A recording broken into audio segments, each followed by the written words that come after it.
Alright everybody, Terrence Pop here with another episode that is... Life in the Lair!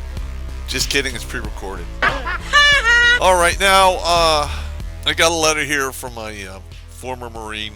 I guess they're always Marines, but apparently he was in the Marine Corps from 2005 to 2011.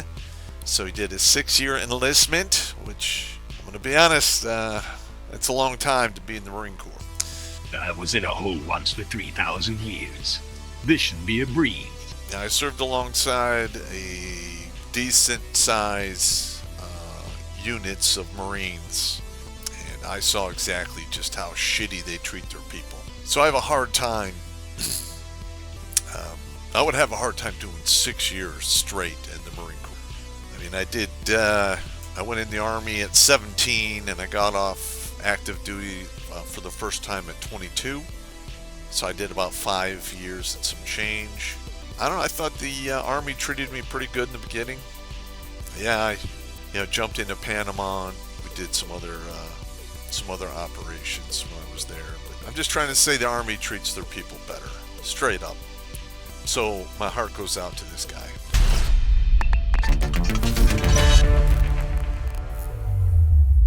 You want an offer you can't refuse? Redonkulas Swag is back in full swing on Fourth Wall. With more designs than ever before, and new merch going on sale every month, there's never been a better time to show your love for the regiment. After all, variety is the spice of life, and it's good to have a wide selection. Sometimes it's a spread brown eye kind of night, sometimes it's girl on girl time. Click on the link tree in the description, or scan the QR code on the screen, and you can pop in. Ha! Gay! To see our fun designs on everything from shirts to mugs to stickers to pint glasses, patches, laptop sleeves, hats, and more. Because everyone needs new clothes for the gay cruise, right? Just make sure you bring a straight friend to cover your six. My name is Sergeant Todd, USMC. I enlisted right out of high school. All right, so in 2005, he was 18-ish. And I wound up as an 0311, that is Marine Corps Infantry. All right, now during a wartime, they do fill 0311 slots up quickly, and they burn through their people, mainly because they treat them like shit, and retention rates in the Marine Corps are terrible. Okay, let's see. I filled all of the billets in my unit. My unit? In my pants? Rifleman, 240 gunner, ammo bearer, saw gunner, and a 203 gunner. Also, a designated marksman. Okay, I wound up going to Afghanistan twice and saw more than my share of action. Well, good for you, son. That's not good. So, yeah. Now, he was in the Marine Corps for 6 years. First year, you do your training, and you're going to probably wind up on a float, and then you're going to get deployed. I'm shocked he didn't deploy more than just twice. He might have went on a float or something else. He didn't mention here in this letter. See, on my second time in Afghanistan, I worked out of a small patrol base located on top of a mountain that used to have a trail running through it that the Mujahideen used when they fought the USSR. Okay, I'm just going to be honest, there's probably a whole lot of dead sons of bitches on that trail and in the valleys below, because that was their MO. They would get up in these mountaintops, run the ridge line, and literally just waylay the Russians in the valleys below. Okay, the entire time we were there, I and my fellow Marines saw and heard some super creepy shit. Something? Is there something you see over there? We saw orbs of light almost every single night. Now, he didn't specify were they UFOs or are they like orbs of light at ground level. I'm assuming they're at ground level. Let's see. Also, we would see shadows moving along the trail as well. I quit counting how many times we would open fire on nothing. Okay, all right. ticks. Once I was right next to the 240 and saw the silhouettes of several men moving towards us.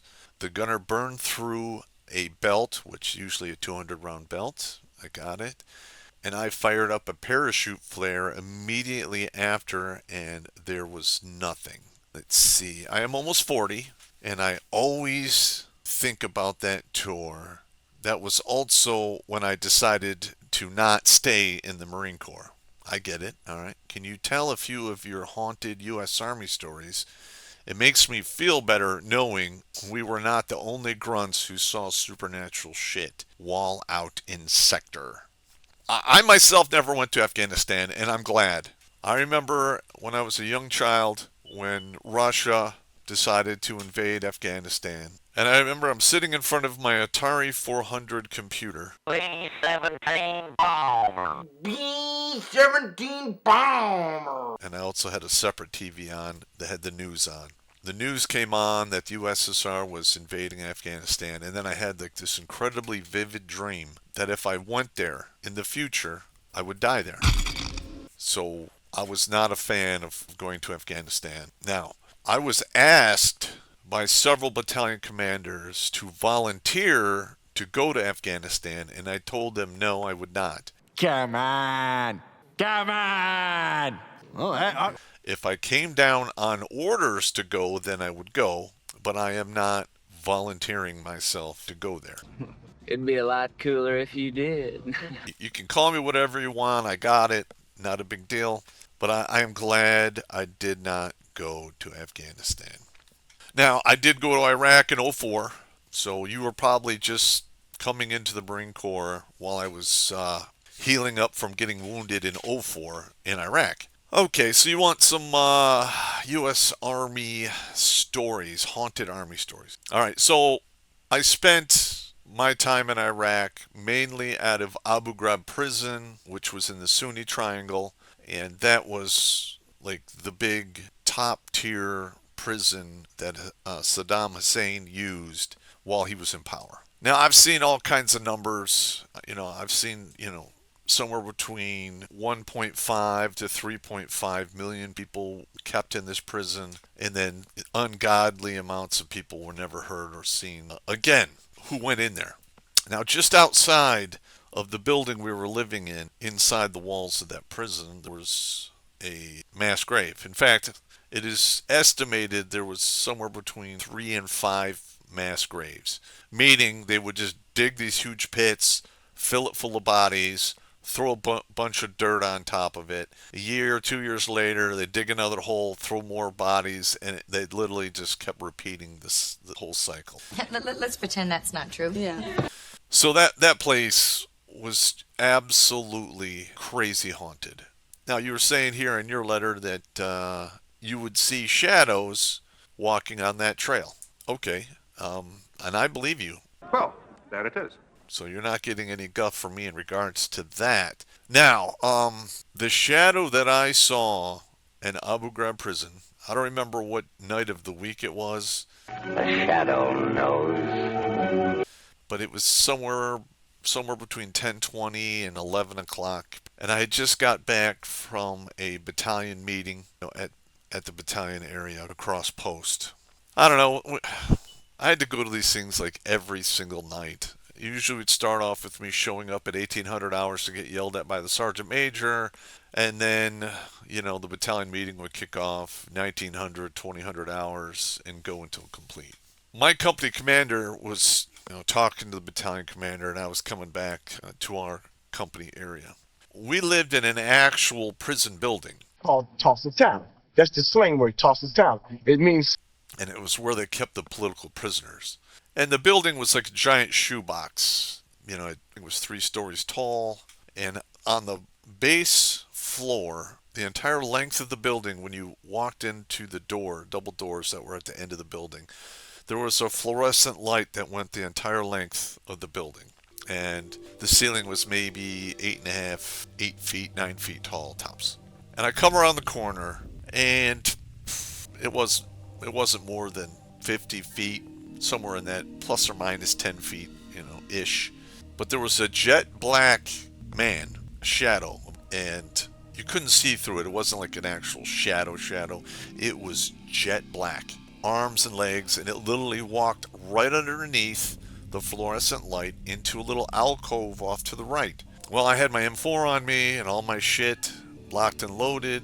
I cleared that corner, and this still fucks with me to this day. I came around that corner maybe 8 seconds, 10 seconds tops after I saw that individual walk into this alcove. I come around the corner, I clear it. There's 3 doors there. Every single one is padlocked from the outside. So, yeah, that caused a whole bunch of creepy, negative feelings.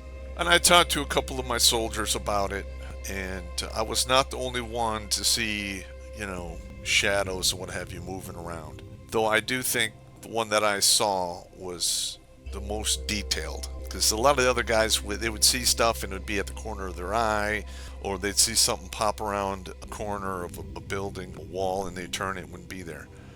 I was literally looking right down the hallway, and it literally walked right across my field of view from left to right underneath a fluorescent light. So there's no way, that really just creeped me out right there.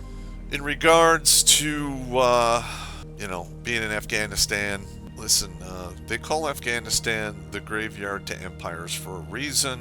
Whole armies have screwed around in there and just been absolutely waylaid. That place is probably crazy fucking haunted. Just gonna be out. Alright, now another shadow story.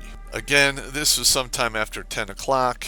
I don't remember what I was doing that called me out of the building, but while I was coming back, there was 4 or 5 guys standing outside the inner wall, because the way Abu Ghraib was, there was a huge outer wall, and then there was 4 other prison complexes, and then there were some administrative buildings inside there, and all of them had their own little wall around. And I hear these guys like, there it is, I see it again. Oh, and I walk up there and I'm like, what the hell's going on? Well, that's what we're trying to figure out there, sir. I'm like, okay. And apparently when you looked out across this field where the mass graves were, you would see shadows like pop up, move, and then go back down, and would do this. I mean, it didn't happen like on cue, but if you stay there and watch it long enough, at some point it would like, and it only last maybe 1.5 seconds, but we all saw it, all of us. So again, haunted as fuck. Another one, okay. We were again, this is sometime after 10 o'clock. We were expecting an attack.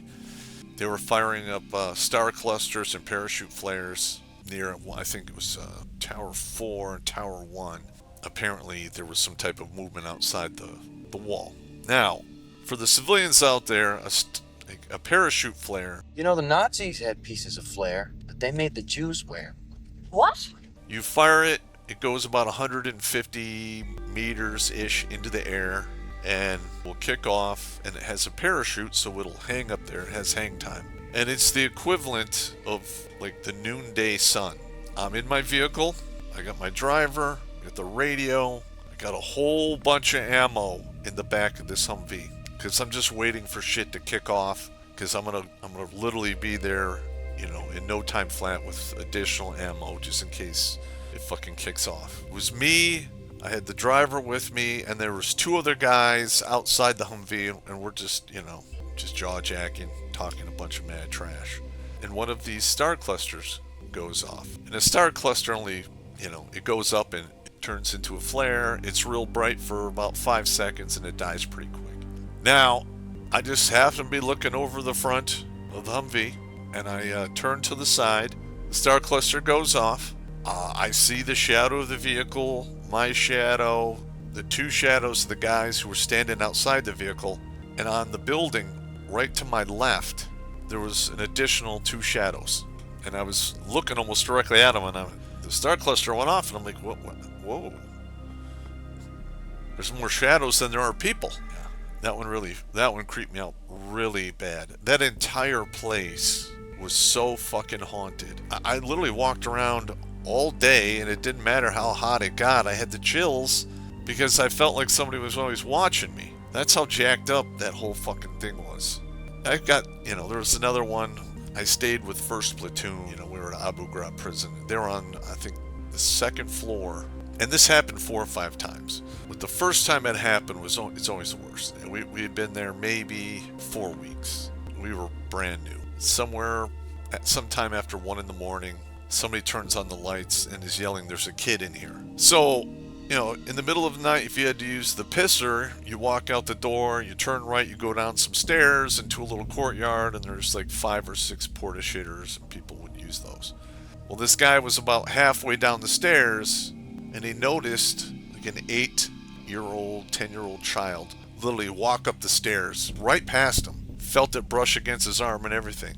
And he turned and he was like, "Hey, hey," and he watched the kid go up to the top of the stairs, turn left, and then go into the bay. And he immediately ran up there, turned on the light, woke everyone up. And this happened like 4 or 5 other times, and it was seen by multiple people. So, yeah, I think that place was stupid fucking haunted, man. And there's some things going on out there that you just can't explain. I grew up in a haunted house. I'm not going to go into those stories. I was on Fort Benning. I heard some crazy shit. Ranger school, saw some crazy shit. But at the time in Ranger school, you're sleep deprived and you're not eating enough. So you could explain it away as, some type of hallucination or something. But not Abu Ghraib prison. Not Iraq. Anyway, listen, Marine. Sergeant Todd, of course. I'm just going to use your title. Thank you for sending in the letter. And you are not the only grunt out there who saw some supernatural shit in a war zone. Everyone comes back with crazy stories like that. So my advice to you, write those stories down.